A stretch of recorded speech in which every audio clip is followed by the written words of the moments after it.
5ই August, গত বছর 5ই August Dhaka শহরে আওয়ামী লীগের মতো একটা বাংলাদেশের মাটির গভীর থেকে উঠে আসা একটা দল, সেই দলের 5ই আগস্টে কি জানলাম যে তাদের ঢাকা শহরে ওয়ার্ডের কোনো কমিটি নাই। তো দীর্ঘদিন ক্ষমতায় থাকার কারণে দল অনেকখানি মানে জনবিচ্ছিন্ন ছিল কিনা? এই বিষয়গুলো আপনারা দেখছেন কিনা? শুনেন, দল জনবিচ্ছিন্ন ছিল না, সাংগঠনিক কাঠামো যে অনেক জায়গা ছিল না আমি অস্বীকার করব না। ঢাকা শহরে আমরা তখন নতুন করে কমিটি করার প্রক্রিয়ার জন্য জননেত্রী শেখ হাসিনা নির্দেশনা দিয়েছিলেন, কমিটি প্রক্রিয়াধীন। সমস্ত জায়গায় সম্মেলন হয়েছিল কিন্তু কমিটি ছিল না, এটা ঠিক।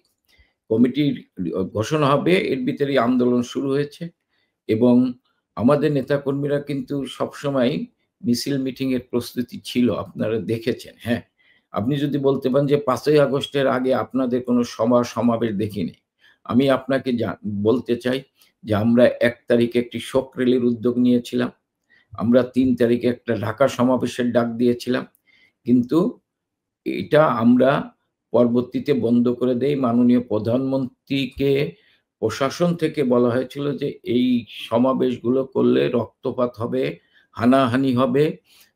আমরা শান্তিপূর্ণভাবে এই সাধারণ ছাত্রদের সাথে আলোচনা করে তাদের যে দাবি সরকার মেনে নিচ্ছে, এইখানে সমাবেশ করার মধ্যে দিয়ে রক্তপাত না ঘটিয়ে শান্তিপূর্ণভাবে সমাধান ঘটাতে চাই। আমরা শান্তিপূর্ণভাবে সমাবেশ করতে চেয়েছিলাম, কিন্তু মাননীয় প্রধানমন্ত্রী যেহেতু সংঘাত এড়ানোর জন্য আমাদের নির্দেশ দিয়েছিলেন যে আমরা স্থগিত করেছিলাম। হয়তো সেদিন আমরা সেই সমাবেশ, সেটা সঠিক কি বেঠিক সিদ্ধান্ত আমি সেটা বলবো না। আমার প্রত্যাশা সেদিন যদি আমরা সমাবেশ করতাম, হয়তো আমাদের মিছিলে আজকে যেটা দেখছি যে যারা 7.62 রাইফেল নিয়ে যারা সাধারণ মানুষের উপর ঝাঁপিয়ে পড়েছিল, আমরা তাদেরকে প্রতিরোধ করতে পারতাম, হয়তো রক্তপাত হতো, আমাদের অনেকের জীবন যেত, কিন্তু তারপরেও প্রতিরোধ করতে পারতাম। কিন্তু মাননীয় প্রধানমন্ত্রী রক্তপাত চাইনি, সংঘাত চাইনি, শান্তিপূর্ণভাবে সমাধান চেয়েছিলেন বলেই সেদিন আমাদের এই সমাবেশ স্থগিত করা হয়েছিল। এই কারণে আপনি হয়তো প্রশ্ন করতেন যে আপনারা কেন করেননি। আর 5ই আগস্ট বলেন। না, আমি এই কারণে প্রশ্নটি করছি না। ধরেন ১ বছরে আমরা জানি যে ধরেন আ আ আ অন্তত ১০০ র উপরে এমপি এই মুহূর্তে আটক আছে, গ্রেফতার প্রায় আ কয়েক লাখ আ কর্মী আপনার গ্রেফতার আছে। কিন্তু তারপরও ১ বছরে ঘুরে দাঁড়াতে কি পেরেছেন আপনারা? শোনেন, আমরা যখনই ঘুরে দাঁড়ানোর চেষ্টা করছি তখন মব সন্ত্রাস করছে। আজকে আপনি বাংলাদেশ হিউম্যান রাইটস ক্রাইসিস, তার হেডলাইনটা কি? Rule without mandate, death without judicial trial. 47 প্রায় 47 জন এক্সট্রা জুডিশিয়াল কিলিং হয়েছে। আজকে আওয়ামী লীগের শত শত নেতাকর্মীকে মব সন্ত্রাসের নামে পিটিয়ে হত্যা করা হয়েছে। আজকে প্রায় 3,90,000 আমাদের নেতাকর্মীকে গ্রেপ্তার করেছে। আপনি যেটা বলেছেন 110 জনের মতো এমপি, আমাদের কেন্দ্রীয় নেতা মন্ত্রী, তাদেরকে গ্রেপ্তার করে তাদেরকে মানসিকভাবে নির্যাতন করা হচ্ছে। একটা দেখলেন জেলখানায় পুলিশের আইজি মামুনুর সাহেবকে কিভাবে মানসিক, শারীরিক, তার পরিবারের উপর ভয়ভীতি দেখিয়ে কিভাবে মাননীয় প্রধানমন্ত্রীর বিরুদ্ধে মিথ্যা সাক্ষী দেওয়াচ্ছেন।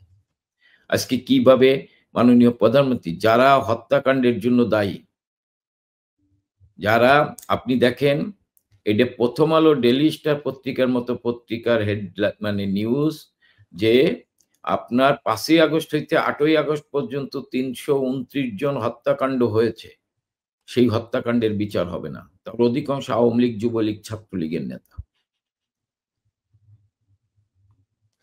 আজকে বাংলাদেশটাকে একটা অন্ধকারের দিকে নিয়ে যাচ্ছেন।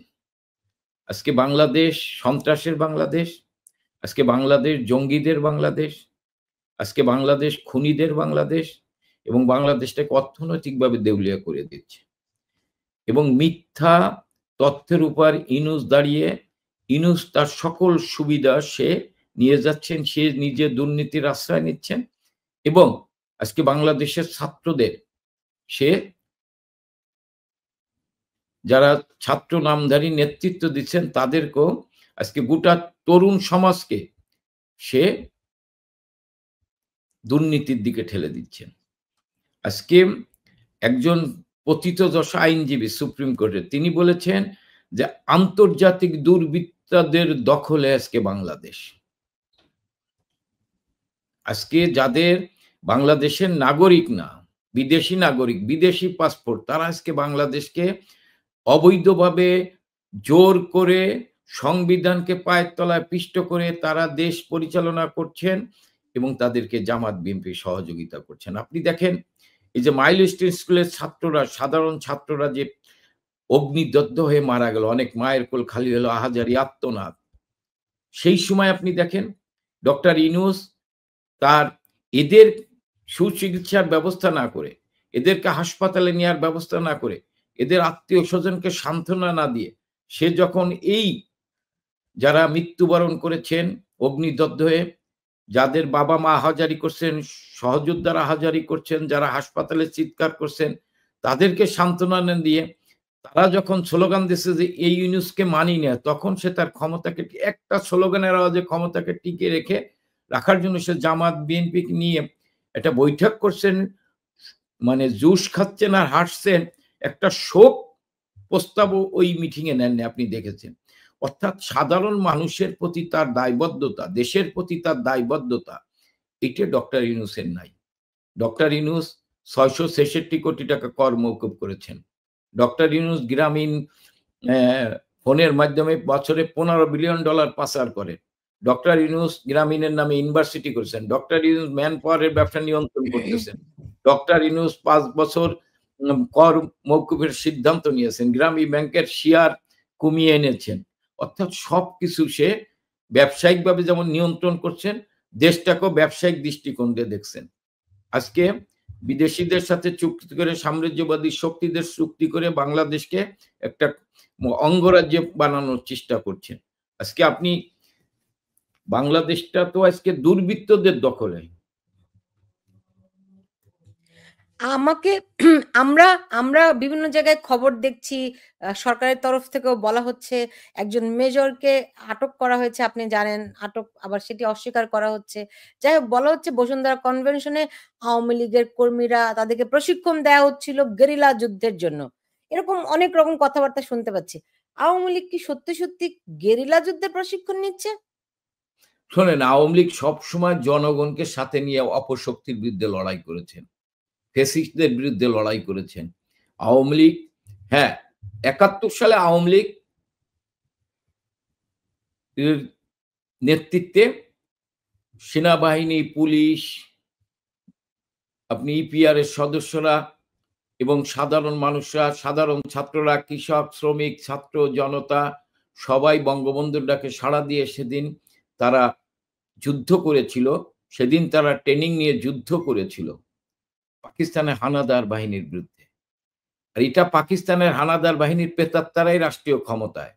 তাদের বিরুদ্ধে আমরা মনে করি তাদের অপশাসন, দুঃশাসন, লুটপাট, সন্ত্রাস, জঙ্গিবাদ, মব সন্ত্রাসের বিরুদ্ধে বাংলাদেশের জনগণকে ঐক্যবদ্ধ করে এদেরকে আমরা বিদায় করব। আমাদের গেরিলা ট্রেনিং এর প্রয়োজন হয় না, কারণ আমাদের বাঁশের লাঠি আমাদের জন্য যথেষ্ট। জনগণই আমাদের জন্য, জনগণই আমাদের মূল শক্তি।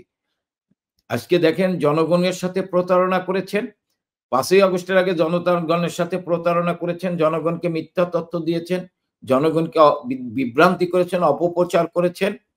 আজকে তারাই স্বীকার করছেন। আপনি দেখেছেন ঢাকা বিশ্ববিদ্যালয়ের শিক্ষক প্রফেসর আকাশ বলছেন যে এটা জুলাই গণ অভ্যুত্থান না, এটা প্রতারণার জুলাই। জনগণের সাথে প্রতারণা করেছেন। দেবপ্রিয় ভট্টাচার্য এখন কি বলছেন? বিদ্রুপ করে বলছেন যে এই সরকারের মতো ভালো সরকার আমার জীবনেও দেখিনি, এই সরকারের উচিত তাড়াতাড়ি বিদায় নেওয়া। এবং তিনি বলছেন এই সরকার রাষ্ট্রীয় ক্ষমতা আসার পরেই প্রায় আপনার ৩৭ লক্ষ মানুষ, নারী পুরুষ কর্মহীন হয়ে পড়েছেন, তার ভিতরে ১৮ লক্ষ হচ্ছেন নারী। আজকে বাংলাদেশটাকে অর্থনৈতিকভাবে পঙ্গু করে দেওয়া হচ্ছে, রাজনৈতিকভাবে বাংলাদেশটাকে মানে ভোটের থেকে বাংলাদেশকে সরিয়ে নিয়ে হচ্ছে যারা গণতন্ত্র গণতন্ত্র চিৎকার করেছেন। আজকে কি বাংলাদেশে গণতন্ত্র আছে? আজকে কারা ক্ষমতায়? তাদের কে ক্ষমতায় অধিকার দিয়েছে? জনগণ দিয়েছে? আপনি আপনি নিশ্চয়ই জানেন যে আজকে আ এনসিপি এবং বিএনপি তারা ছাত্রদল তারা ২ টি পৃথক সমাবেশ করেছে এবং সরকার ৫ই আগস্ট আপনার জুলাই ঘোষণাপত্র দিতে পারে। এই ব্যাপারে আপনারা কি দেখছেন? এতে করে মুক্তিযুদ্ধের পক্ষ এই বিষয়গুলো কি আরো একবার আ উপেক্ষিত হবে কিনা? শোনেন, বারবার মুক্তিযুদ্ধের চেতনাকে ভুলণ্ঠিত করতে চাইছে। ১৯৭৫ সালের ১৫ আগস্ট বঙ্গবন্ধুকে হত্যা করার পর জিয়াউর রহমান, খন্দকার মোশতাক জিয়াউর রহমানরা অবৈধভাবে ক্ষমতা দখল করেছিল।